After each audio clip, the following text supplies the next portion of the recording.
Okay, here we go. My name is Tom Wells. I'm your instructor for History 1301 or 1302.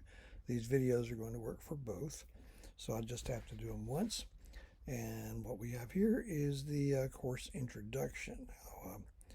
I'm going to tell you about a lot of stuff, and to back that up, there's a document called General Course Information on the page of Canvas that you're looking at. If you can, print that out and read it carefully.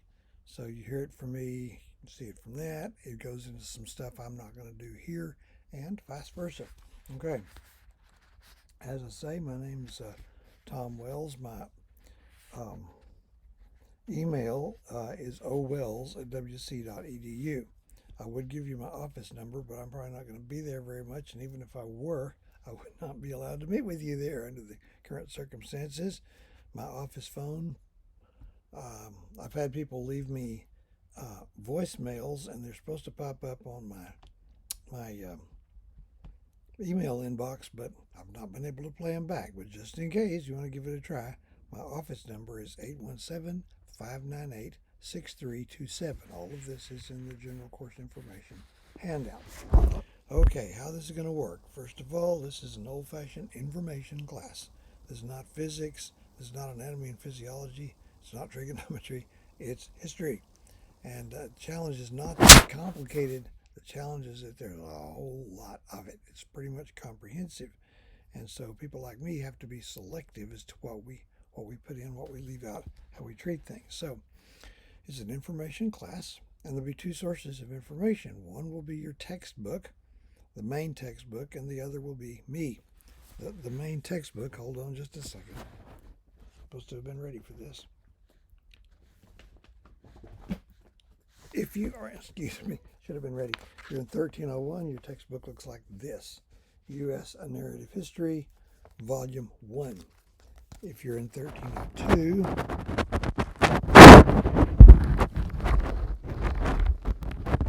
I'm looking at cramped space here. It looks like this, U.S. History, U.S. A Narrative History, Volume 2. They have a chapter in common. Chapter 17 appears in both. And if you're in 1301, you'll be doing chapter 17. 1302, you won't be. Start with 18. So you need those. So that's one source of information, and your reading there will be tested on chapter quizzes, more on which presently.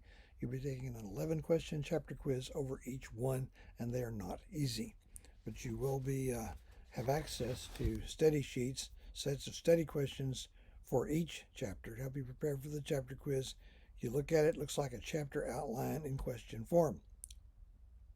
Okay, the other main source of information, as I indicated, is me. What I present on my videos, which can't be more than 15 minutes long, so they'll be broken up. This one's going to probably be broken in 3 parts. But, ouch.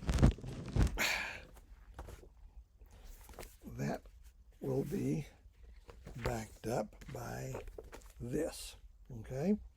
U.S. History 1 should say U.S. History 1 Supplements. This is the lecture notes on steroids. It was written by me over the years. I don't have time to tell you the story, but the general course information, if you're looking at it on the screen, it will have a URL you can click. It will take you straight to the publisher, and you can purchase a newly dolled up ebook version, which is really, really quite nice.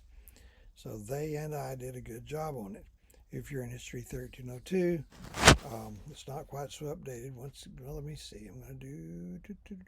No, I guess I'm not. I thought I could pause this thing. Hold on.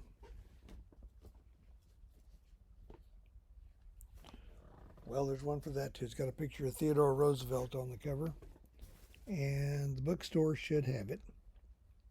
What is that? I don't even know where I put it. The bookstore should have it. And it's also available in ebook. And there's a button on your Canvas page that will also, well, on the general course information on the Canvas page, you have to open the document, which will take you where you can purchase either a paper copy or an ebook version. Okay, so far so good. This is, I remind you, an online class. All the lectures and all the testing will be online. So it's going to be tempting to think, oh, that'll be easy, college in my bunny slippers, but it does require a whole different kind of discipline. It's not clock discipline, it's just finding a time to get it done discipline. So to do this, you're going to have a computer with acceptably fast internet speeds, which includes a camera, which will be necessary for the online exams. In other words, Big Brother is watching. Okay, now some housekeeping stuff to get out of the way. I'm practically going to read this to you, but it has to be included in this kind of thing. Disability accommodations. Any student who has been formally diagnosed with a disability condition which would qualify them, make them eligible for what is called an accommodation under the Americans with Disabilities Act, should contact the Office of Disabilities, or it might be Disability Services, to request reasonable accommodations. I could give you where it is. In room 115B on the upper floor of the Student Services building. Their phone number is 817-598-6350. That is in the general course information handout. They have what they call a priority deadline to request an ADA disability accommodation. That would be Thursday, September 3rd. That's the end of the second full week of classes. That doesn't mean the last day you can do it. They call it a priority deadline because if you're going to do it, they prefer you get it done. You could ask for a disability accommodation the week before finals, but we can't accommodate what's already been done.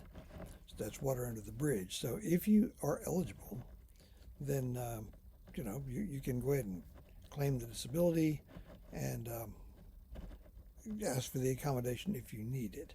Now, on an online class, the only thing I can think of that we would have for that would be if you had an accommodation, I would give you 50% extra time on each online test or exam. So anyway, I have to tell you about that. There's something I want you to read in the course information document called the Hope Statement. Make sure you look at that. That's if you really have challenges getting food or housing or anything like that, and it's going to affect your performance in the course, then you can contact the Office of Student Development and Wellness, and they'll find a way to help you out. Next thing on the housekeeping list, academic, it's easy for you to say, academic integrity. Statement is, academic integrity is fundamental to the educational mission of Weatherford College, and the college expects its students to maintain high standards of personal and scholarly conduct, and I might add ethics. Academic dishonesty of any kind will not be tolerated. Academic dishonesty includes, but is not limited to, is there a lawyer in the room? Cheating on an exam or other academic work, plagiarism, which is taking someone else's writing and not attributing it, thereby claiming it as your own, collusion, whatever that is, and the abuse of research materials. I'm not even sure what that means. So there'll be 2 papers you'll turn in to me via something called